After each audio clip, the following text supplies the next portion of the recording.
अमित शाह जी का वर्षन था, विश्वनाथ राम आप पक्के भाजपाई हो, काम किए हो, तुम तो हमने टिकट दिया था, तुम चुनाव जीत नहीं पाए, लेकिन हम जानते हैं कि आप हम लोगों के साथ आ जाओ, तुमको सब कुछ, और चुनाव में जो भी तुम्हारा खर्च वहन होगा, ये भी मैं कहना भूल रहा हूँ, 10 करोड़ रुपया और टिकट के साथ चुनाव में खर्च होंगे, 1 पैसा तुम्हारा नहीं लगेगा, सब पार्टी वहन करेगी। एजेंसी हमारी नहीं है, एजेंसी बिहार सरकार की ही एजेंसी है।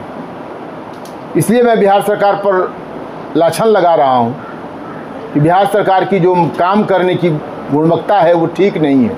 अच्छा, विपक्ष की लड़ाई मोदी से है या फिर भाजपा से है? अब ये सवाल आपका दूसरा है। और हमारे नेता तेजस्वी यादव ने जो वचन दिया है, जो हमने प्रतिमा, हम लोग, हमारी पार्टी अभी माई बहन योजना के तहत काम कर रही थी गाँव में, जो कर भी रही है, अभी हम लोगों ने भी किया है, बढ़ चढ़ के हिस्सा लिया है कि प्रत्येक महिलाओं को खाते में 2500 रुपया प्रति माह देंगे, 200 यूनिट बिजली फ्री देंगे।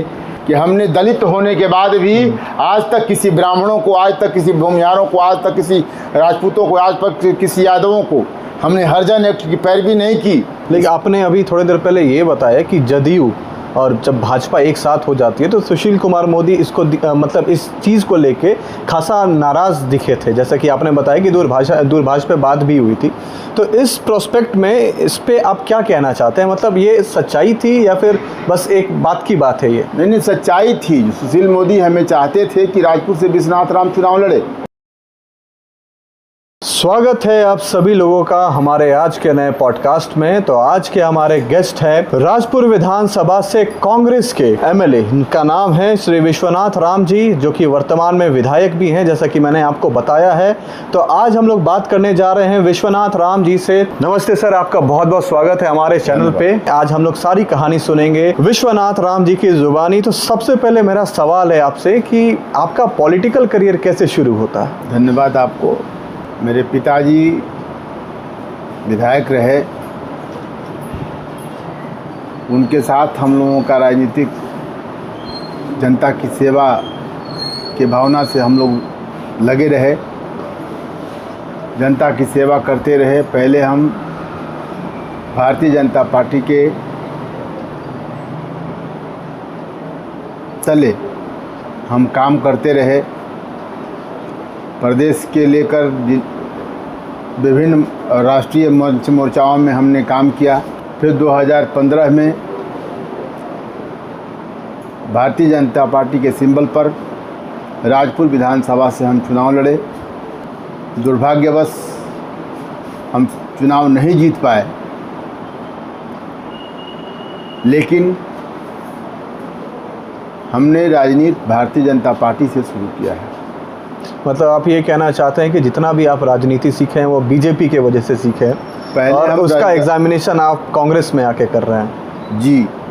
तो आप मुझे ये बताइए कि आपका बैकग्राउंड बताता है कि आप एक शिक्षक थे, शिक्षक के साथ साथ आप एक किसान भी हुआ करते थे। तो शिक्षक की मतलब शिक्षक वाले फील्ड में, टीचिंग फील्ड में आपने कितना डेवलपमेंट किया है आज तक? देखिए, हम शिक्षक नहीं रहे। हम पहले, जब मेरे पिता विधायक थे तो उस समय हमको बिहार विधानसभा में, पहले हम उससे पहले साल भर 1.5 साल स्वास्थ्य विभाग में नौकरी की। स्वास्थ्य विभाग में राजपुर में ही नौकरी किया हमने, हेल्थ वर्कर के पद पर। 1991 में हमको बिहार विधानसभा में नौकरी मिल गई, तो हम बिहार विधानसभा में नौकरी 10 साल किए। उसके बाद हमारे पिताजी का बार बार दबाव था। नौकरी तो हम अपने शौक़ से, अपनी मजबूरी से करते रहे, लेकिन मेरे पिता का दबाव था कि जन सेवक का बेटा जनता की सेवा करता है, आप जनता की सेवा में लग जाओ, नौकरी छोड़ दो। हम अपने बलाते, अपने मजबूरन, हम सोचते थे कि यदि पिता अभी राजनीति में सक्रिय हैं तो मेरी राजनीति में सक्रियता उचित नहीं, इसीलिए हमने राजनीति से थोड़ा उस समय काम करते थे, लेकिन चुनाव की भूमिका से हम दूर रहे थे। लेकिन जब देखा कि हमारे पिताजी की अब आयु वृद्ध अवस्था में जा रही है, तो हमने राजनीति में तेज़ी से काम करना शुरू किया, बढ़ चढ़ के हिस्सा लेना काम शुरू किया। बिहार विधानसभा की नौकरी को हमने छोड़ा। राजनीति करते हुए हमने नौकरी करते रहे। फिर हमने बिहार विधानसभा की नौकरी 98 में छोड़ दिया। छोड़ने के बाद बहुत सारी दिक्कतें परेशानियां तो आईं, आर्थिक तंगी का अभाव भी हुआ, इसलिए कि पहले के विधायकों में और आज के विधायकों में अंतर है। हमारे पिता एक सीधे साधे जनता के सेवक थे, जनता के सेवा में तत्लीन रहते थे। उन पर आज भी कोई आरोप नहीं है। सबको साथ लेके चलने का जो उनमें निष्ठा थी, वही निष्ठा हमने भी भरी है। हम सबको साथ लेके चलते हैं। लेकिन उस समय मेरे पिताजी न परिवार के लिए, न अपने लिए, न हम सब के लिए कुछ नहीं कर पाए। मजबूरन हमको नौकरी करनी पड़ी थी। लेकिन फिर बाबूजी के विचार से हम सब सहमत हुए। हम राजनीति में सक्रियता दिखाई। राजनीति में सक्रियता दिखाने के बाद पार्टी के विभिन्न पद मंचों में हमने काम किया। राष्ट्रीय नेतृत्व तक हमने काम किया। तब जाकर के राजपुर विधानसभा 1996 से ही गठबंधन में चला गया। भारतीय जनता पार्टी और जदयू के गठबंधन जब 96 में हुआ, 1996 में, तब से गठबंधन में राजपुर सीट था। लेकिन लंबी प्रतीक्षा के बाद 2015 में भारतीय जनता पार्टी चुनाव लड़ी। जदयू से जब अलग हुआ तो उस समय अलग होने के बाद भारतीय जनता पार्टी राजपुर चुनाव लड़ी। राजपुर ने हमको भारतीय जनता पार्टी ने टिकट दिया। हम चुनाव लड़े। दुर्भाग्यवश चुनाव हम हार गए। लेकिन हारने के बाद भी हमने जनता की सेवा में कोई कमी नहीं की। हमें जो शालीनता से जनता की सेवा करने का, निर्भीक ईमानदारी पूर्वक हम जो काम करते रहे, आज भी विधायक होने के बाद भी हम जनता की उसी भावना से सेवा करते हैं जो पहले किया करते थे। उसमें मेरा कोई परिवर्तन नहीं है। 2020 में फिर गठबंधन हो गया भारतीय जनता पार्टी और जदयू का। राजपुर सीट फिर जदयू के खेमे में चला गया। तो हमारे सामने अब कोई विकल्प नहीं था कि अब हम करें तो क्या करें। हमने जितनी लगन, मेहनत, एनर्जी लगाई थी राजपुर से चुनाव लड़ने के लिए लगाई थी, लेकिन अब तत्काल देखा गया उस समय की हालात ऐसे थे कि अब हमें न कहीं बाहर जाने की स्थिति बन रही थी, ना कहीं भीतर भाजपा में रहने की स्थिति बन रही थी। इसलिए कि भारतीय जनता पार्टी के जो शीर्ष नेता थे, हमारे जो हमको चाहने वाले थे, उन्होंने स्पष्ट तौर पे कहा कि विश्वनाथ जी, हम जानते हैं कि आपने मेहनत किया है। राजपुर को चुनाव लड़ने के लिए आपने मेहनत किया है, तन मन धन से आपने मेहनत किया है, जनता की सेवा भी आपने निर्भीक रूप से की है, सर्वे रिपोर्ट भी आपके पक्ष में आ रहे हैं। लेकिन मजबूरन गठबंधन जो नीतीश कुमार के साथ हो गया है, हम आपको सीट नहीं दे पाएंगे। उस समय के तत्कालीन नेता सुशील कुमार मोदी हुआ करते थे। अच्छा, ये बात उन्होंने ही कही थी आपसे? जी हाँ, सुशील मोदी जी ने कही थी हमसे फ़ोन पर, दूरभाष पर, कि विश्वनाथ जी, वो गठबंधन हो गया जदयू के साथ और हम जानते हैं कि आपने सारी तन्मयता जो राजपुर में चुनाव लड़ने के लिए की है, तो हम आपको सीट नहीं दे पाएंगे। इसीलिए आपको जो भी मन करे, जो भी इच्छा करे, आप विकल्प के रूप में जिसे जो चाहे आप कर सकते हैं। आप हमारी कहीं से आप विधायक बन के आइए, शुभकामना है। तब हमारे सामने कोई विकल्प नहीं था। हमने राष्ट्रीय जनता दल में भी जाके देखा। आदरणीय लालू प्रसाद यादव जी से भी हमने मिला, भाई तेजस्वी यादव जी से भी हमने मिला, उस समय के तत्कालीन प्रदेश अध्यक्ष बाबू जगतानंद जी से भी मैंने मिला। लेकिन सबका यही आया कि वो सीट अभी गठबंधन में है, पता नहीं कि क्या होगा, लेकिन मजबूत दावेदार के रूप में जो होंगे उनको टिकट दिया जाएगा। अंततोगत्वा 6 महीना पहले, चुनाव से 6 महीना पहले बिहार के प्रभारी वीरेंद्र सिंह राठौर, कांग्रेस के जो प्रभारी थे, वो हमसे दूरभाष पर संपर्क किए तो विश्वनाथ राम जी, आप राजपुर से हैं और हमें जो सर्वे रिपोर्ट बताता है कि आपने बहुत कठिन परिश्रम से आपने राजपुर में सेवा की भावना से किया है और सर्वे जो है आपके पक्ष में इस बार चुनाव दिखा रहा है। अच्छा, ये आगामी चुनाव की बात कर रहे हैं आप? जी, 2025 के चुनाव की 2019-20 में, 20 में करीब। अच्छा, ये 20 की बात बता रहे हैं? 20 की बात बता रहे हैं हम आप। 20 में हमको मई जून में हमारे पास राठौर साहब आए। राठौर साहब हमसे बोले कि हम आपसे मिलना चाहते हैं। बोले कि हम राठौर साहब, हम तो अभी भारतीय जनता पार्टी के कार्यकर्ता हैं, लेकिन मेरे सामने कोई विकल्प नहीं है, लेकिन हम भारतीय जनता पार्टी कार्यकर्ता हैं और आप जो कहें तो देखिए, हम चाहते हैं कि आप मेरे दल से चुनाव लड़ें। खुला ऑफर उन्होंने दिया और कहा गया है कि डूबते को तिनके का सहारा। हमारे सामने तो कोई विकल्प था नहीं, भारतीय जनता पार्टी के सारे दरवाजे मेरे लिए बंद हो चुके थे। लेकिन आपने अभी थोड़ी देर पहले ये बताया कि जदयू और जब भाजपा एक साथ हो जाती है तो सुशील कुमार मोदी इसको मतलब इस चीज़ को लेके खासा नाराज़ दिखे थे, जैसा कि आपने बताया कि दूरभाष पे बात भी हुई थी। तो इस प्रोस्पेक्ट में इस पे आप क्या कहना चाहते हैं? मतलब ये सच्चाई थी या फिर बस एक बात की बात है? ये नहीं, सच्चाई थी। सुशील मोदी हमें चाहते थे कि राजपुर से विश्वनाथ राम चुनाव लड़े, किसी भी कीमत पर चुनाव लड़े और जीते, इसलिए कि मेरे पिता भी विधायक रहे थे और उन परिस्थितियों में भारतीय जनता पार्टी के विधायक रहे जब पटना कमिश्नरी में इकलौते विधायक हुआ करते थे भारतीय जनता पार्टी के रूप में। तो भारतीय जनता पार्टी में जो काम करने वाले लोग थे, सारे नेता हमारे पक्ष में थे, कोई मेरे विपक्ष में था नहीं। मैं ही एक सहारा था जो भारतीय जनता पार्टी को पार लगा सकता था। 15 में चुनाव हारने के बाद हमने अपनी निष्ठा और ईमानदारी से काम करने की तन्मयता बढ़ाई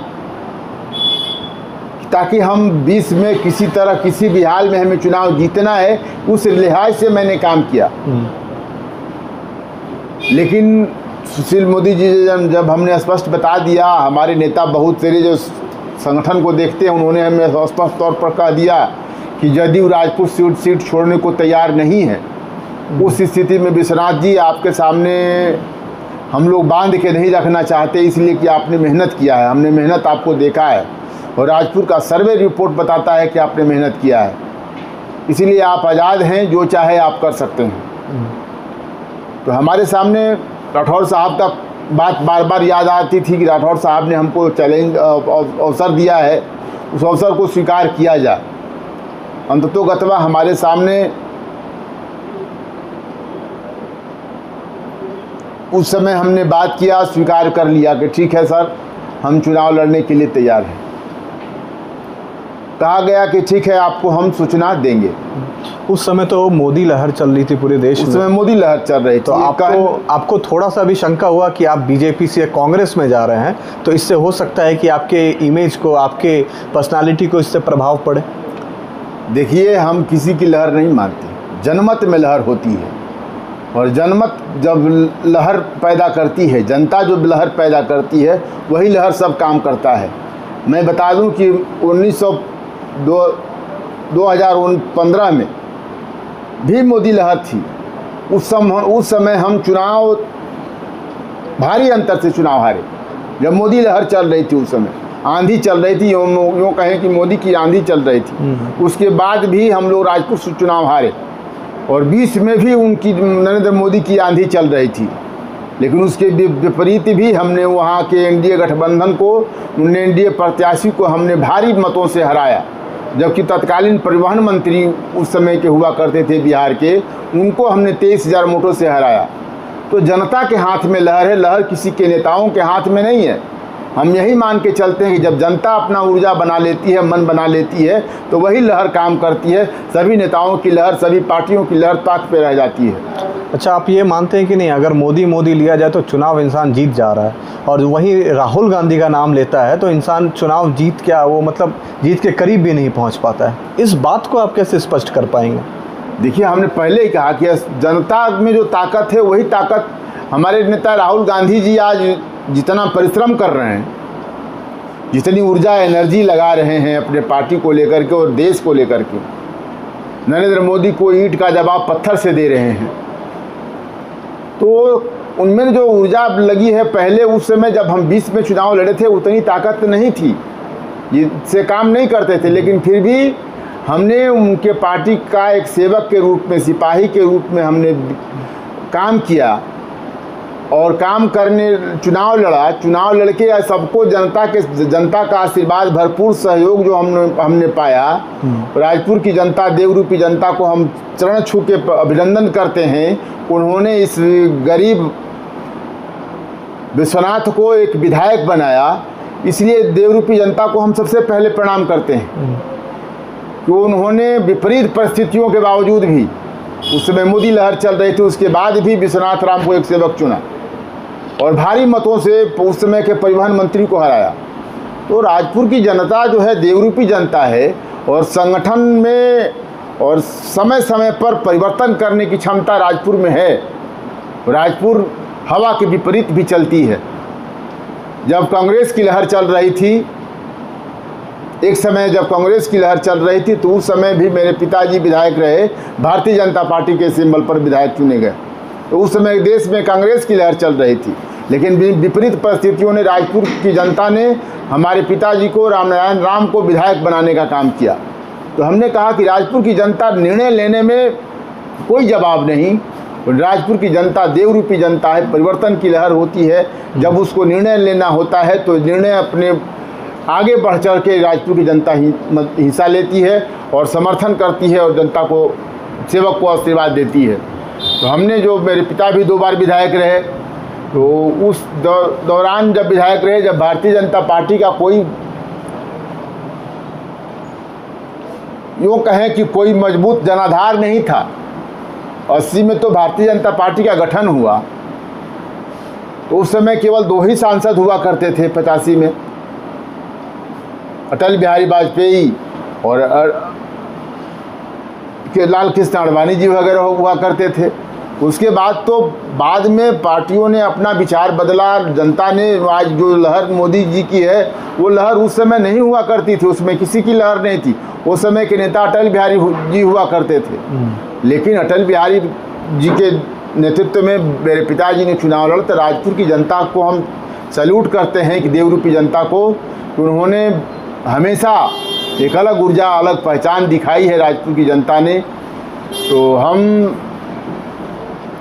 2020 में जब हम अपनी बात कह रहे थे, जब राठौर साहब ने हमको स्वीकार किया, तो हम कांग्रेस में, हमको एक बार फ़ोन आया रात को 9 बजे कि विश्वनाथ जी आपको बिना चेहरा देखे, आपसे बिना वार्तालाप किए, सर्वे के आधार पर और वीरेंद्र सिंह राठौर के आधार पर आपको राजपुर का प्रत्याशी बनाया जाता है। हमको घोषणा हो गया, पार्टी हम दिल्ली योगदान में नहीं किए थे, लेकिन पार्टी ने, ऐसे पार्टी को हम सैल्यूट करते हैं कि हमारे कर्मों को, हमारे केवल कर्मों को देखा है। सोशल मीडिया के माध्यम से हमारे कर्मों को देखा, हमें नहीं देखा, और कर्मों के आधार पर उन्होंने हमें चयन करने का काम किया। इसलिए ऐसे पार्टी को हम सैल्यूट करते हैं कि कर्मों को उन्होंने आंकते हैं कांग्रेस पार्टी के लोग। और राष्ट्रीय नेतृत्व, उसमें सोनिया गांधी जी, राहुल गांधी जी ने विश्वनाथ राम को स्वीकार किया और प्रत्याशी बनाया। हमसे कहा गया सिर्फ इतना ही कि आपको किसी तरह सीट जीत के देना है। हमने दावा किया था कि आप 110% राजपुर सीट आपको जीत के देंगे, और यही हुआ कि राजपुर का सीट हमने कांग्रेस की झोली में 80 में कांग्रेस चुनाव लड़ी थी और जीती भी थी। उसके हमेशा बाद लड़ती रही कांग्रेस। 2000-5000 से अधिक वोट कभी नहीं आए, लेकिन हमने राजपुर की जनता का सहयोग लेकर के, सब वर्गों का सहयोग लेकर के, मैं ये नहीं कहता कि किसी जाति वर्ग और पार्टी वर्ग कार्यकर्ताओं का सहयोग लेके, मैं सब जनता का सहयोग लेकर के, सबका मैंने सेवा निर्भीक रूप से किया था। ईमानदारी पूर्वक सभी वर्गों का सहयोग, आशीर्वाद हमें मिला। तब जा कर के हम 2020 में राहुल गांधी और सोनिया गांधी के वादों पर हमने खरा उतरा और चुनाव जीत के दिखाया। अच्छा, आप बता रहे हैं कि आपके कर्मों के आधार पे कांग्रेस बिना आपसे मतलब पर्सनली आके फिजिकली बात किए बिना आपको टिकट ऑफर कर देती है, तो आपको ऐसा क्या लगता है कि आपका ऐसा कौन सा कर्म था या फिर आपने ऐसा क्या किया राजपुर विधानसभा क्षेत्र में कि कांग्रेस इतना आंख बंद करके आप पे भरोसा करती है? कांग्रेस ने विश्वास किया। हम पहले ही कहा कि हम जनता के रूप में निर्भीक 24 घंटा सेवा करते रहे। सेवा ही धर्म है, सेवा ही कर्म है। राजनीति जो मेरी करने का सत्ता में सुख भोगने हमने राजनीति में नहीं आए। हम राजनीति मेरा कर्म है और पुश्तैनी कर्म है। इसे हमने राजनीति को चुना। इससे जितना हम आज तनख्वाह पाते हैं विधायक होने के बाद, इससे पहले जब विधानसभा में नौकरी करते थे इससे अधिक तनख्वाह हम विधानसभा की नौकरी में पाते। लेकिन हमारे पिता का आशीर्वाद के साथ साथ उनका आदेश था कि सेवक का बेटा जनता की सेवा करता है और जनता की सेवा में तत्लीन रहो। जनता आगे तुम्हें जो जगह पर देना होगा देगी, पहुंचाएगी, आप जनता में तत्लीन हो जाओ। तो हमने जनता की सेवा निर्भीक रूप से ईमानदारी पूर्वक रातों दिन मेहनत करके हमने परिश्रम किया। जो मरीज हो या दिन दुखी हो या गरीब आदमी हो, सबको जितना हो सके मैंने बढ़ चढ़ के हिस्सा लिया, सहयोग किया, उसका आशीर्वाद की कामना की। तो पार्टियां आजकल सर्वे पे चलती है, आप भी देखते हैं सर्वे होता है, आप लोगों का सहयोग मिलता है, तो पार्टियां उस पर किसी भी प्रत्याशी पर विचार करती है। उसी सर्वे के आधार पर पार्टी ने हमको देखा कि राजपुर तो कभी हम जीते नहीं। हमारी पार्टी सोची, कांग्रेस पार्टी के राजपुर कभी 80 के बाद हम जीते नहीं और विकल्प मिला है, तो क्यों ना हम विकल्प को आजमाएं। और हमने विकल्प के रूप में हमको पार्टी ने हमको अवसर दिया और विकल्प के पार्टी के आदेश को अपना सर आँखों पर रखकर हमने पार्टी को परचम लहराने के लिए हमने राजपुर से चुनाव लड़ा। और उसी जनता का सहयोग जो निर्भीक रूप से हमने जनता की सेवा की थी। और यूँ बता दें कि राजपुर के जो परिवहन मंत्री हुआ करते थे निराला साहब, बिहार सरकार के निराला जी, उनमें जो जनता को विश्वास में नहीं लिया, सत्ता का लाभ सुख भोगने लगे। तो यानी कि 2020 का चुनाव आपके लिए सबसे आसान चुनाव रहा होगा, क्योंकि जनता, आपने बताया कि निराला जी से अगेंस्ट जा रही थे तो आपके साथ ही रही, तो मतलब जनता का सहयोग बटोरना था। उस समय आसान इसलिए था, आसान भी नहीं कहा जा सकता, इसलिए कि मोदी लहर चल रही थी। मोदी लहर में आसान कोई सीट नहीं होता। लेकिन हमने इसलिए कहा कि उस समय परिवहन मंत्री से जनता के जो सुख दुखों में काम करना चाहिए, परिवहन मंत्री ने नहीं किया। और आज भी उनकी यही आदत है कि जब जनता के बीच जाना होता है तो गाड़ी का शीशा बंद कर लेते हैं, जनता से रूबरू नहीं होते, जनता के विभिन्न सवालों को उत्तर नहीं देते। वही नकारात्मकता उनमें है भरी, आज भी भरी है, जो केवल जाति वर्ग वर्ण व्यवस्था को लेकर के चलते हैं। तो इससे समाज का कल्याण संभव नहीं है। उसने ही विकल्प के रूप में राजपुर की जनता ने हमें चुना। तो उस विकल्प के रूप में आज भी हम खड़े हैं कि सभी वर्गों का सहयोग हमें मिलता रहा है। और आगे भी हमने कामना किया है कि राजपुर की जनता, देवरूपी जनता हमें सहयोग देगी। इसलिए देगी कि राजपुर में हमने जो ईमानदारी पूर्वक मेहनत से जितने हमने काम किए हैं, उससे पहले राजपुर का हम जब पिटारा खोलेंगे अपना, जब हमने जो काम किया, जितने रोड, नली, गली, सड़क, अस्पताल हमने बनवाए हैं, उनका जब मैं जिक्र करूंगा तो आगे आपको समझ में आएगा कि राजपुर इसके पहले 0 से शुरू हुआ था। राजपुर में विधायक तो बहुत आए, लेकिन विकास से राजपुर को दूर रखा। शिक्षा के क्षेत्र में आपने क्या काम किया? शिक्षा के क्षेत्र में हमने स्कूल बनवाए। स्कूल अभी तत्काल बहुत सारे स्कूलों को अपग्रेड करवाए। बच्चे जो गरीब गुरबा के हैं, अभी हमारे क्षेत्र में जाके देखिए, एक अदफा गांव है, विशाल आपको देखिएगा पिछड़ा अति पिछड़ा वर्ग के बच्चों के लिए एक छात्रावास बन रहा है, 500 कुछ बेडों का है। उसमें गरीब गुरबा के बच्चे, अति पिछड़ा वर्ग के बच्चे बच्चियां वहाँ रह के शिक्षा अध्ययन करेंगे। देखने का चीज़ है, मेरे 5 साल के कार्यकाल का एक नमूना चीज़ है जो देखने को मिलेगा आपको राजपुर में जाके, वादफा गांव में जाके आप देखिए, अध्ययन करिए कि वो देखने की चीज़ है कि हमने जो परिवहन मंत्री रहते 10 साल में मात्र 1 बस भी नहीं जनता के लिए, राजपुर की जनता के लिए 1 बस भी मुहैया नहीं कराया। कि राजपुर की जनता 1 बस भी, जो हम परिवहन मंत्री हैं तो बिहार सरकार के परिवहन पर राजपुर की जनता भी चढ़े, 1 बस भी नहीं खोला। आज के दिन में क्या बस का परिचालन शुरू है? लेकिन हमने तो आपको राजपुर में जो किया है वो जनता देख रही है। जनता को बताने की ज़रूरत है। आप लोगों का आशीर्वाद सहयोग हमेशा चाहिए, इसलिए चाहिए कि हमने जो किया है उसको अब धरातल पे लाना है। तो राजपुर में जाके आप अदफा गांव में निरीक्षण कर सकते हैं कि जितना भव्य वो बना है, जितने दूरी में बना है, वो देखने की चीज़ है।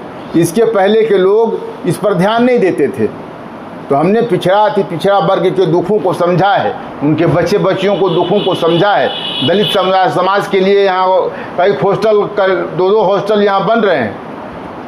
पहले केवल 1 हॉस्टल यहाँ हुआ करता था अम्बेडकर छात्रावास बक्सर में, लेकिन अब 2 यहाँ अम्बेडकर के लिए, हमारे स्वजातीय वर्गों के लिए, SC ST वर्गों के लिए वहाँ आवासीय से लेकर के पढ़ने लिखने तक के भी कल्याण विकास बिहार कल्याण विभाग के द्वारा वो भवन बन रहे हैं और बने भी हैं, कुछ चालू हैं। तो अति पिछड़ा वर्ग के लिए हमने देखा कि कोई इसका रखवैया नहीं है, तो हमने उनको बिहार सरकार के मुख्यमंत्री से आग्रह किया।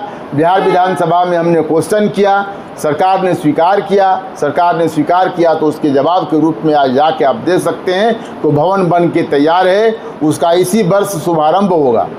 5 साल का आपका कार्यकाल रहा है और आगामी चुनाव आने वाले हैं, तो इस कार्यकाल के दौरान आपने अभी बहुत सारी उपलब्धियां बताई हैं अपनी, तो आपके नज़र में और राजपुर विधानसभा क्षेत्र में सबसे बड़ी उपलब्धि आपकी क्या है?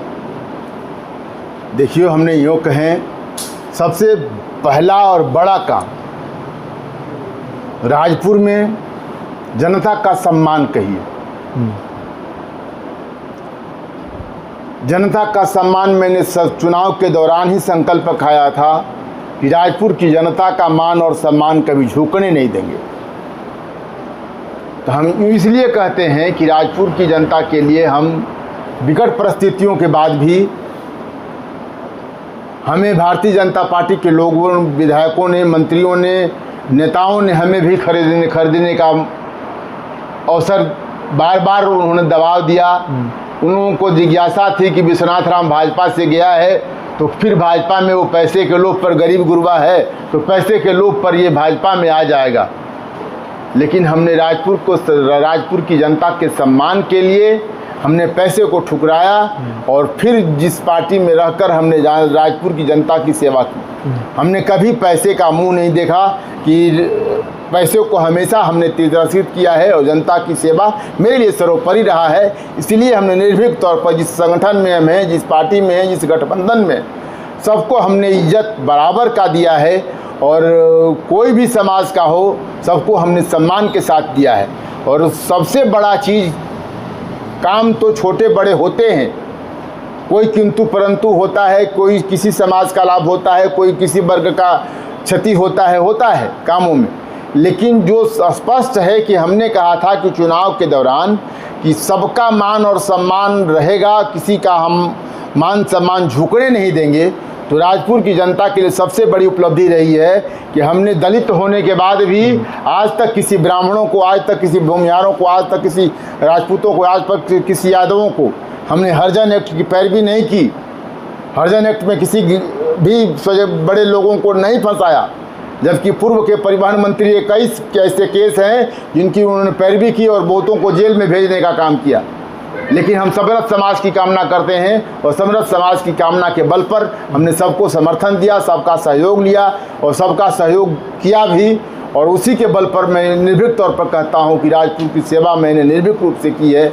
मैं डरता नहीं अपने मुकाम से, और मैं डरता नहीं अपने सेवा की भावना से। मैं सेवा की भावना से राजपुर की जनता को हमने सेवा किया है। नहीं तो मैंने पहले ही कहा कि मैं नौकरी छोड़ के आया हूँ। यदि मुझे पैसे का लोभ होता, केवल परिवार में ही अमन चैन से रहने का होता, तो हम नौकरी से परिवार में अमन चैन से रहते और सुख सुविधा मिलता, आजीवन मिलता। लेकिन हमने उसे दुत्कारा है, इसलिए कि मेरे पिता जनसेवक के रूप में जनता की, राजपुर की जनता की सेवा निर्भीक रूप से की। उसी का आशीर्वाद है, पिता का आशीर्वाद है कि अपने पिता के रहमो कदम पर चल के, उनके बताए रास्ते पे चल के समर्थ समाज की कामना करते हुए हमने सबको साथ लेकर चलने का प्रस्ताव किया और सबको साथ लेके आज भी चलते हैं। अच्छा, विपक्ष की लड़ाई मोदी से है या फिर भाजपा से है? अब ये सवाल आपका दूसरा है। विपक्ष की लड़ाई में हर जगह आज भाजपा है। मोदी तो आज हैं, क्योंकि हर जगह मोदी सरकार बोला जाता है, भाजपा सरकार कहीं लोग नहीं, इसलिए कि भाजपा के पास कोई विकल्प नहीं है। भाजपा के जो शीर्ष नेतृत्व तो उस समय राजनाथ सिंह हुआ करते थे, आडवाणी जी हुआ करते थे, वाजपेयी जी हुआ करते थे, उनको तो संट कर दिया गया था मोदी जी के आते ही। तो भाजपा ने तो केवल मोदी को ही प्रलोभन दिया है, प्रोत्साहन दिया है, और मोदी को आज यहाँ तक पहुँचा दिया। और ये भाजपा वाले लोग समझते हैं यही कि मोदी ही हमारे तारनहार हैं। अब तो हमारे जो भारतीय जनता पार्टी को जिस निष्ठा पर काम करती थी, वो निष्ठा भी लगभग समाप्त हो चुकी है। अब मोदी ही तारनहार हैं, इसीलिए मोदी तारनहार के बल पर मोदी जी का नाम सर्वोपरि माना जाता है भारतीय जनता पार्टी के लोगों ने। लेकिन हमने भी, राहुल गांधी हमारे नेता डट के कहते हैं कि जनता का सहयोग जो आपने झूठा जो दिया है, जनता को वादा आपने जो झूठा किया है, उस झूठे वादे को हम जनता के सामने पेश कर आपको बताएंगे।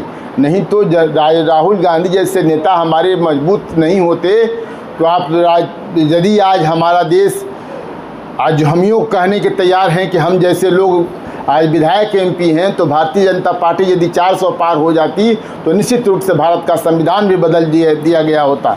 लेकिन हमारे नेता राहुल गांधी ने तन्मयता तत्परता दिखाई और उन्हें 400 से पीछे रोकने का काम किया, और उसी का परिणाम है कि हमारा देश का संविधान भी आज सुरक्षित है।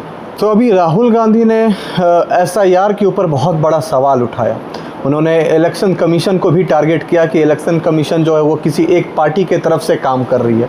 मैं पार्टी का नाम कैमरे के सामने नहीं लेना चाहूँगा, लेकिन ऐसा राहुल गांधी का क्लेम था। तो इसके ऊपर आप अपनी टिप्पणी क्या देना चाहेंगे? देखिए, हमारे नेता राहुल गांधी जी ने जो आवाज़ें उठाई है, निश्चित तौर पर वो सही है। उसका जवाब देने की हिम्मत भारतीय जनता पार्टी के किसी नेताओं में नहीं है, इसलिए कि उनका आंकड़ा बोलता है, और आंकड़े के बल पर उन्होंने जो जनता के सामने, मीडिया के सामने प्रस्तुत किया है। और देखिए, आपने देखा होगा कि अभी सत्र चल रहा था पार्लियामेंट का, उस पार्लियामेंट से सत्र से ही प्रधानमंत्री विदेशों की दौरा पर हैं। जानते हैं कि हम घिरेंगे इस बार राहुल के वादों से, राहुल के सामने हमें सामना करना होगा, तो राहुल के प्रश्नों से हम झेल नहीं पाएंगे, इसलिए उन्होंने डर के विदेश का दौरा शुरू कर लिया। राहुल जी इस समय जितनी ऊर्जा, भगवान करे कि ये ऊर्जा बराबर सलामत रहे, और उन्हीं के जो आज देश के लिए जो लड़ाई लड़ रहे हैं, SIR का जो मुद्दा आपने देखा होगा, हमने भी वीडियो, हमारे क्षेत्र में भी लोगों का नाम कटा है, 15,000 लोगों का नाम कटा है, 15,600 कुछ वोटरों का नाम कटा है। तो साल भर पहले इसी वोटर लिस्ट पर चुनाव हुआ, देश के प्रधानमंत्री बने नरेंद्र मोदी। आखिर कौन सी कमियां आ गई कि साल भर नहीं बीते कि वो वोटर सभी फर्जी हो गए। फिर वोटर नया आपको SIR के माध्यम से नए वोटरों को आपने जगह तो छोड़िए, आप पुराने वोटरों को काटने लगे। ऐसी कौन सी बात आ गई? तो यदि देश का वोटर फर्जी है तो देश का चुना हुआ हर प्रतिनिधि भी फर्जी है। और मैं आपसे अब बिहार विधानसभा चुनाव के ऊपर बात करना चाहूँगा। आप चीफ मिनिस्टर के कुर्सी पे किसको देखना चाहेंगे?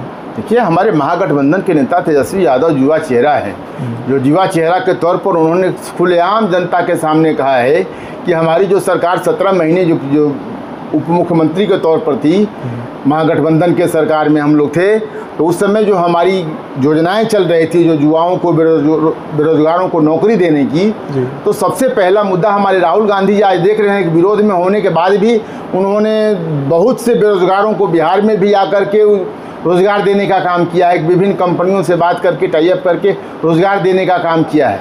तो हम लोग चाहते हैं कि जो हमारे देश के युवा, बिहार के युवा रोज़गार हैं, जो पलायन हो रहा है, उसे रोकने के लिए हमारे नेता तेजस्वी यादव ही सक्षम हैं। और तेजस्वी यादव ही सक्षम है कि बिहार के रोजगार पलायन को रोकेंगे तो बिहार आगे बढ़ेगा, प्रगति के पथ पर बढ़ेगा। और गरीब गुरबा के बच्चे आज अपने ताकत पर उत्साह से काम करेंगे तो बिहार स्वावलंबी होगा। आज बिहार पंगु के आधार पर काम कर रहा है। देख रहे हैं कि प्रतिदिन यदि नरेंद्र मोदी में इतनी क्षमता है, बिहार के मुखिया नीतीश कुमार में इतनी क्षमता है, तो बिहार का पलायन क्यों नहीं रोकते? बिहार का पलायन दिनों रात पर प्रतिदिन बढ़ते जा रहा है। इन्होंने कभी इस पर गंभीरता से नहीं लिया और ऊपर से फर्जी वोटरों को, सही वोटरों को फर्जी करार देकर वो लोग कहते हैं कि फर्जी मतदाता हैं। तो ये भारतीय जनता पार्टी, एनडीए के लोग केवल चुनाव को ये लोग अपना एजेंडा मानकर ही काम करते हैं। जनता की सेवा की भावना से राजनीति नहीं करते। जनमानस में उन्होंने जनता को धोखा देना काम है। और हमारे नेता तेजस्वी यादव ने जो वचन दिया है, जो हमने हमारी पार्टी अभी माई बहन योजना के तहत काम कर रही थी गाँव में, जो कर भी रही है, अभी हम लोगों ने भी किया है, बढ़ चढ़ के हिस्सा लिया है कि प्रत्येक महिलाओं को खाते में 2500 रुपया प्रति माह देंगे, 200 यूनिट बिजली फ्री देंगे, 25 लाख तक जो स्वास्थ्य हैं स्वास्थ्य लाभ देंगे। उन्होंने बहुत सारी घोषणाएं की हैं। अभी तो चुनाव नज़दीक आने दीजिए, एक आध महीने के बाद जब महागठबंधन का समर कसेगा, जब चुनावी मुद्दे का एजेंडा चालू होगा, तो देखिएगा कि निश्चित रूप से जब हमारी सरकार बनेगी, तो जैसे कि आप बगल में जाके देख सकते हैं, आपका बगल का स्टेट झारखंड है। झारखंड में 2500 रुपये प्रति माह हमारी माताओं, गरीब माताओं बहनों को मिलता है, इसलिए कि वहाँ हमारी गठबंधन में सरकार है। तो हमने करके दिखाने की क्षमता है। कथनी और करनी दोनों अंतर है, हम लोग करने वाले लोग हैं। इसीलिए मैंने कहा कि बिहार के नेता तेजस्वी यादव 17 महीने में जितने बेरोजगारों को नौकरी दिया, दवाई कमाई, पढ़ाई लिखाई, सिंचाई बुनाई की जितने तत्परता से काम किया, उसके बल पर हम कहते हैं कि आने वाले सरकार में, आने वाले समय में जब बिहार में चुनाव होगा, तो महागठबंधन के नेता तेजस्वी यादव बनेंगे और बिहार के मुख्यमंत्री बनेंगे। इटाढ़ी के लोगों का कहना है कि वो बहुत परेशान है इटाढ़ी के जाम से, तो इसके निवारण का क्या अभी तक मतलब इसके ऊपर क्या निवारण निकल पाया है आज तक? देखिए, सही कहा आपने। इटाढ़ी पहले पंचायत हुआ करता था, उसको नगर पंचायत बनवाया ताकि एक अच्छा खासा हमारे क्षेत्र में बाज़ार है, तो इटाढ़ी है। धनसोई भी बाज़ार है, लेकिन देहाती बाज़ार है। लेकिन ये जो है इटाढ़ी बाज़ार एक अच्छा खासा हमारे क्षेत्र में बाज़ार है, तो हमने इसको अब उस समय के मंत्री से मिलकर नगर पंचायत बनवाया। सर्वे से लेकर के सब कुछ पे मेहनत किया। विधायक बनने के बाद उसने घोषणा करवाई। हमने कुछ मुद्दे देखे वहाँ, बहुत सारे विधानसभा में क्वेश्चन करके हमके नगर पंचायत में पैसा भी लाया ताकि नगर का विकास हो।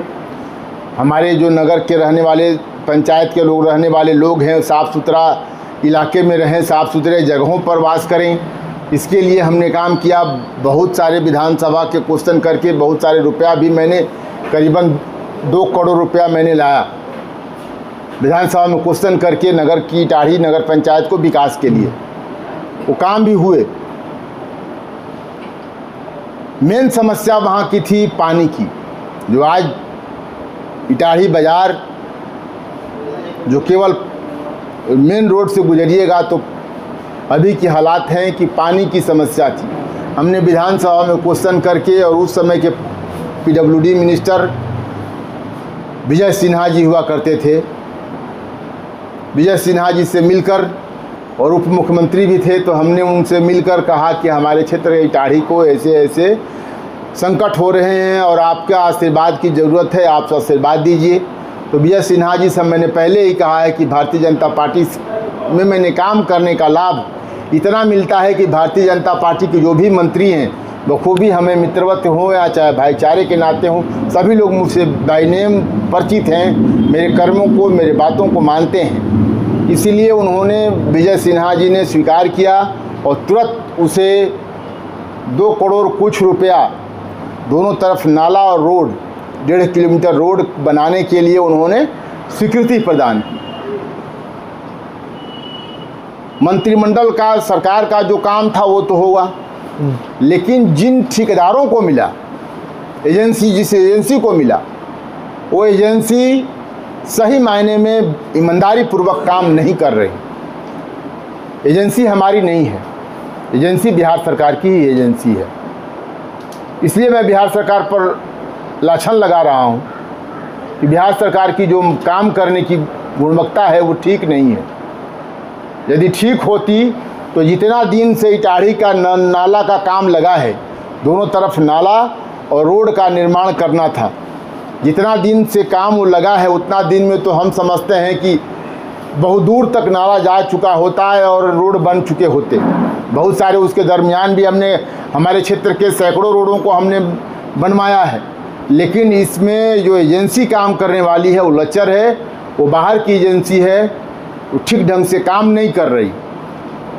एक तरफ का नाला का भी पूर्ण रूप से निर्माण नहीं कर पाया है। तो हम समझते हैं कि इटाढ़ी के लोग सही मायने में इस समय कष्ट में हैं।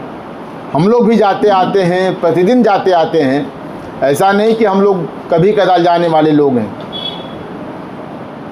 यहाँ से निकलेंगे तो इटाढ़ी होते ही हम कहीं क्षेत्रों में जाएंगे, तो अपने क्षेत्रों में हम इटाढ़ी का दुर्दशा से अवगत हैं और हम प्रयास करते हैं कि जो इटाढ़ी की दशा है, दुर्दशा है, वो जल्दी बिहार सरकार उसे ठीक करावे, नहीं तो उनका खमियाजा तो भुगतना पड़ेगा ही।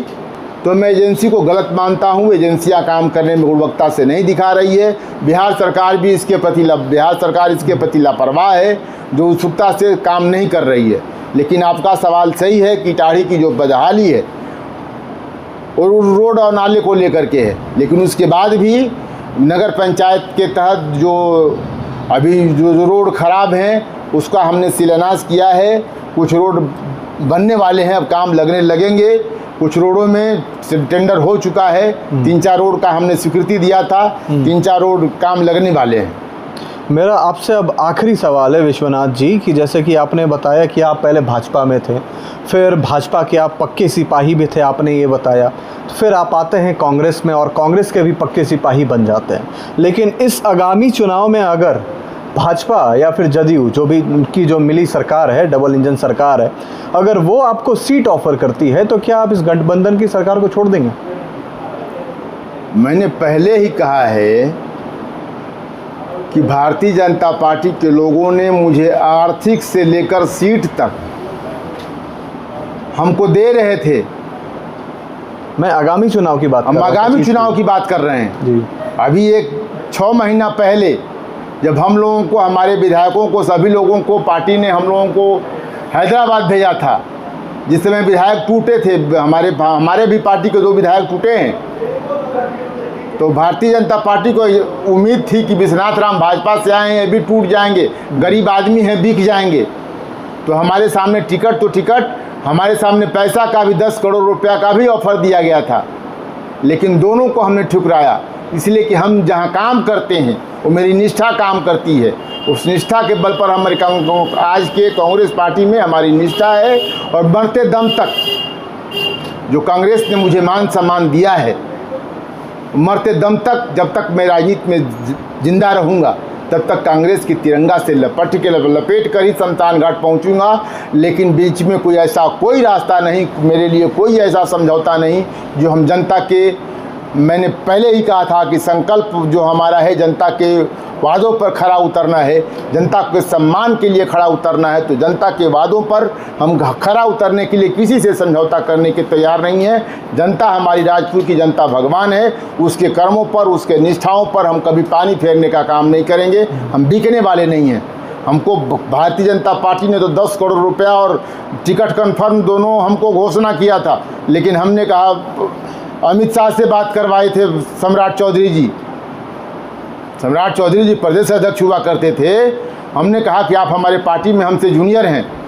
जब भारतीय जनता पार्टी में हम काम करते थे तो आप भारतीय जनता पार्टी में नहीं हुआ करते थे, लेकिन फिर भी सम्राट चौधरी जी आपने पार्टी ने आपको पार्टी अध्यक्ष बनाया है, तो इसलिए अध्यक्ष के नाते आप अमित शाह जी से बात करवा रहे हैं। तो अमित शाह जी का वर्तन था विश्वनाथ राम आप पक्के भाजपाई हो, काम किए हो, तुम तो हमने टिकट दिया था, तुम चुनाव जीत नहीं पाए, लेकिन हम जानते हैं कि आप हम लोगों के साथ आ जाओ, तुमको सब कुछ, और चुनाव में जो भी तुम्हारा खर्च वहन होगा, ये भी मैं कहना भूल रहा हूँ, 10 करोड़ रुपया और टिकट के साथ चुनाव में खर्च होंगे, एक पैसा तुम्हारा नहीं लगेगा, सब पार्टी वहन करेगी। हमने पार्टी ने ये हमको लोभ दिया था, प्रलोभन दिया था, लेकिन सभी प्रलोभनों को हमने ठुकराया, इसलिए कि राजपुर की जनता को मैंने सौगंध खाया हूँ कि जीते जी उसका मान और सम्मान बिकने नहीं दूंगा, झुकने नहीं दूंगा।